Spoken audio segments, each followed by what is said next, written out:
Hey guys, how are you doing? Happy Monday, and if you're back at work this week, then I hope you've had a wonderful holiday. And if you're still on holiday, like I am, sort of, I'm doing a bit of both, dabbling in holidaying and doing a little bit of work here and there when I can. Yeah, I hope you're having also a good time and managing to fit it all in. Today I wanted to tell you 7 lessons from a failed launch that I had last year in 2020. I guess you might be wondering why I'm even going to talk about this. Like, who wants to talk about failure? Surely as a coach and somebody who gives other business owners advice, then you'd think that I'd want to talk about successes. And I certainly did, debrief on my successful launch of Business Jam last year. After it happened, I got into what worked, what didn't work, what I'd do differently next time. But the launch that I didn't talk about was actually the very first launch of Business Jam that I did right at the start of the year.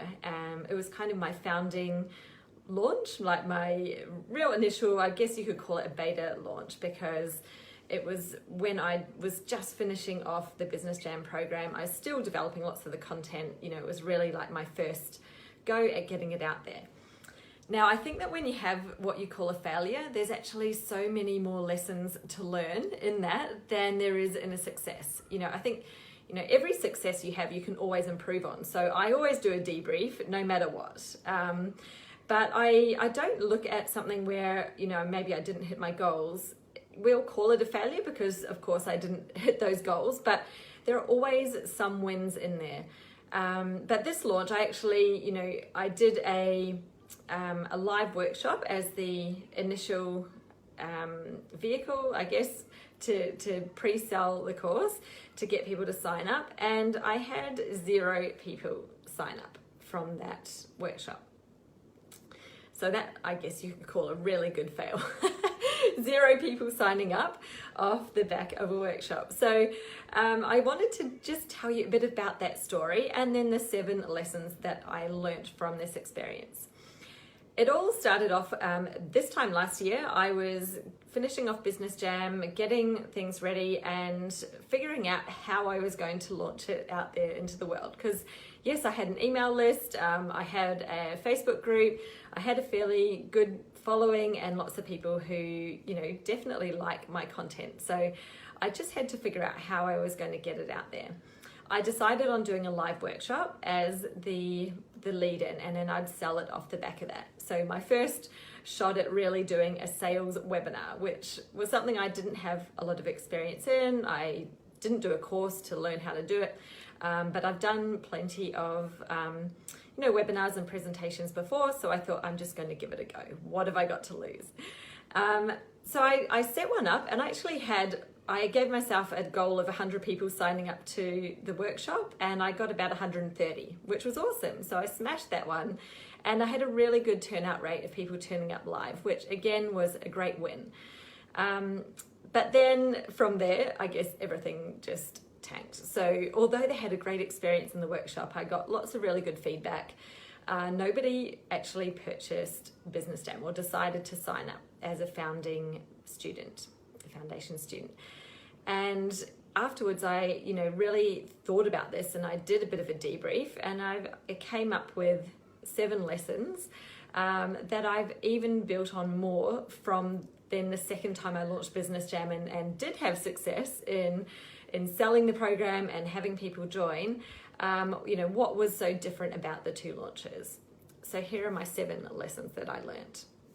The first one was, I guess going into it right at the beginning, I didn't fully believe in my offer in Business Jam.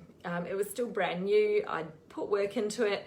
I had a lot of confidence in my method in the coaching because it's what I use with my one-to-one clients. But I hadn't delivered it as a course before, and because I'd had nobody go through the course, I guess I kind of had that little imposter syndrome thing happening of like, what if this actually isn't really good? What if it doesn't work as a program that someone would do on their own? So I didn't have a huge amount of belief about it. And I think that that's probably the first thing. When you're not confident about what it is that you're selling, you've got a very, very limited chance of other people having confidence in you. So that was lesson number 1. Lesson number 2 was to talk about it beforehand. Really prime your audience, get them ready so that when you do have it open, you've got something to sell. It's not like a surprise, here's something you've never heard about before and now I want you to buy it. If you have primed them and been talking about it, getting them interested in it in the lead up to it, then when you actually make the offer and you've got the doors open, they're ready to buy, they are ready to buy it, which, yes, being someone who's done marketing, I know this, and yet I didn't do it. I thought, I'll just give it a go and see what happens, given that my audience who I was promoting it to do already know me. It wasn't a cold audience. I'd only invited people who were already on my email list to join me in the live workshop. However, it clearly was not enough. So that was my lesson, was, don't assume that even though they know you, that they will still be happy to buy something first time. Definitely need to warm them up, let them know about it, make them aware of what it is before you try to sell it to them. That was lesson number 2. Lesson number 3 was to follow up afterwards. And I think that this, for me, obviously I do this usually, but in this instance, when I first launched Business Jam, because it was brand new, I was literally running, down to the wire, like creating the content, trying to get there. I was really focusing on the course, and I didn't focus on the sales system to sell it. So I did the live workshop. I made a very, very offhanded, non-intensive, just announcement about it at the end. Not like some of those webinars you see where people, they go on for like half an hour about their offer and it goes on and on and on. You think, well, I'm sitting on this workshop, but this is actually just a sales pitch. My workshop was not like that at all. It was about 99% content and about 1% right at the end where I told them about Business Jam. And of course, that might be part of the reason I didn't really give them long enough to think about it. And then I didn't do a lot of follow-up. I sent a couple of emails afterwards, but there was no, doors closing, all of that email funnel that happens. I didn't do that. But I think that in hindsight, obviously that meant I didn't remind people about it. I didn't give them, just that encouragement to join and probably go into more of that detail on what it was about and what they would get out of it. So follow up and make sure you follow up well, overcome those objections that that they are probably having when they're thinking about buying. That was lesson 3. So lesson 4 is a little bit similar. Give them a reason to buy it now. I find this actually with almost anything that I have, even my one-to-one programs, if it's a masterclass or Business Jam, if there isn't a reason to buy now, a lot of people think, oh yeah, that sounds really good. I'll do that soon. I'll do it later. Or I'll come back to this, when I've got the kids to bed, or maybe on the weekend I'll have a better look at it. And do you know what happens? Life just gets in the way and they don't come back to it. And then maybe they get reminded about it a few weeks down the track and think, that's right. Damn, yeah, I was going to do that and now it's too late. Oh, well. So, give them a reason to buy now. And this is where having a course where it has an opening time and closing time, that really works because, literally this is the reason to buy now. Or you might have an incentive to buy now where you might have an early bird bonus or, a special bonus that's just available for a limited time that helps somebody to make the decision to act. So that was something I completely missed out of the initial launch of Business Jam, where I didn't have a deadline, I didn't have an incentive to act now. I would say that's probably the biggest lesson. That would be the key factor, because I know that there were lots of people who were actually interested and just felt like they had all the time in the world to make a decision. So they took all the time and didn't make one. Lesson number 5. Have some clear outcomes. So I think I was really focused on, what Business Jam was about and why, and really needed to take it another step further and give people a real clear promise about what they would get from Business Jam. So it's not just like, come and learn your marketing strategy, because obviously you need that to have success in marketing. It was, no, this is going to help you to really tailor your business. It's going to help you to niche down, figure out who the right clients are for you, make sure your services are what they want to buy, and to build your marketing plan to attract them. So how are you going to attract those people, convert them, and then deliver an experience that gives you that ongoing referral, it gives you advocacy, it gives you repeat custom from those people because they have such a good experience. So I think in my initial offer, I probably didn't talk enough about the outcomes and what they were going to get out of it. So when there are any question marks in people's minds, or they're not making that link of the benefit to the real outcome for them and what that's going to mean for them, it's much harder for them to make a choice of investing in it. That was lesson number 5. So in those outcomes, you probably need to cover off why this and why now. Why is this important? Why should I do it? You want to answer those questions. Lesson number 6, don't play small. So I think again, it was from that feeling of not being totally confident, given it was the first time that I created a proper course, like a big signature course. It was the first time I was attempting to launch it. I went into it and I did the minimum because I thought I'm just going to get something out there sooner. Done is better than perfect. I could have spent months and months more planning it and building more into it, but I thought I'm just going to get it out there and see if anybody bites, and why not? I've got nothing to lose if that happens. However, I think I didn't really fully commit. So I played small. I didn't put myself out on a limb. Things like I invited only the people who are on my email list to join the workshop. I only told my list about it. I really didn't go public with this very initial launch because I felt like it wasn't perfect.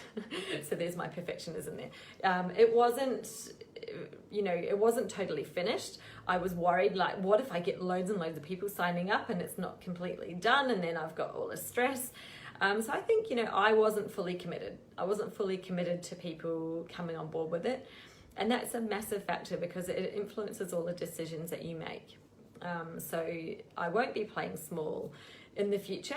When I really want to have a good result from something, I have to go all in. I've got to get the support I need to make it happen. I've got to not worry about the what ifs and think, great, and if I do get all those people signing up, this is what I'm going to get there. I'll create the content and I will get it done. And believing in myself, which I always do. I always do get it done. So that was 6. Lesson number 7, just do it again. Launch again. And when you do, you can compare the results from the first to the second launch, and you can see what you did differently, how that impacted the results, what were those big changes that you saw, and then build on those again.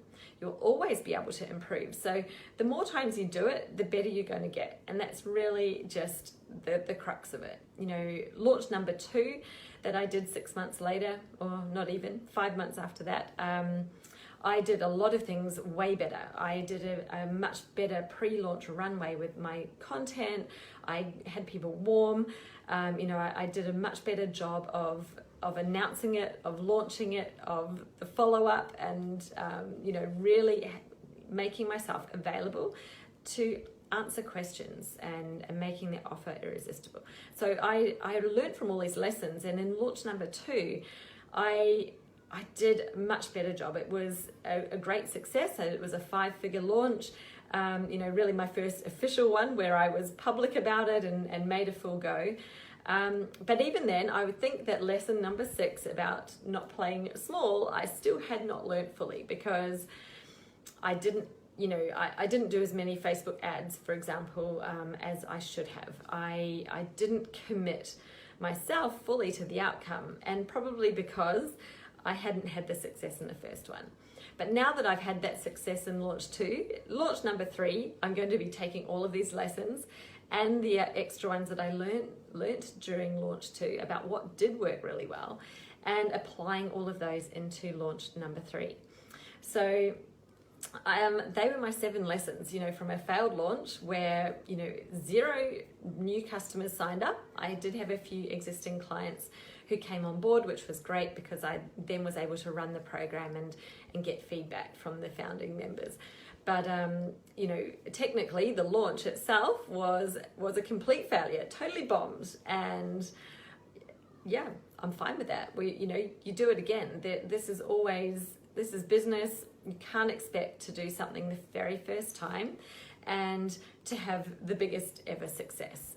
I think, when you hear a lot of success stories, and there are plenty of them that we can all find when we look online, we'll see loads of success stories. My own included, we all like to talk about them. We don't often hear about the failures because it makes us feel like, we aren't as good as what we say we are.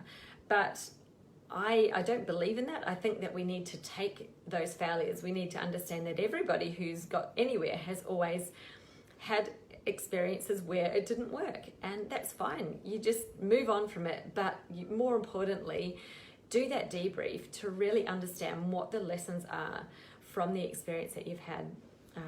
I have a full debrief template that I use every time, and I sit down, I crunch the numbers, I look at the stats, I look at my conversion rates on each element, and I see what happened. Because if my conversion rate was good, but it was just the numbers or the volume that was low, then I know all I need to do is get more people in there, and the offer itself is converting at a really good rate. So that's fantastic. It's a much easier problem to fix than if people didn't want it at all. And that's where you really are going back to your program, your offer, how you're putting it together, what that sales pitch is, what it is that you're telling people they're going to get out of it.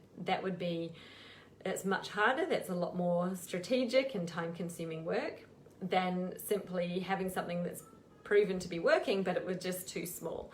That just means that you need to, pull the finger out, go all in, don't play the small game, and increase the volume.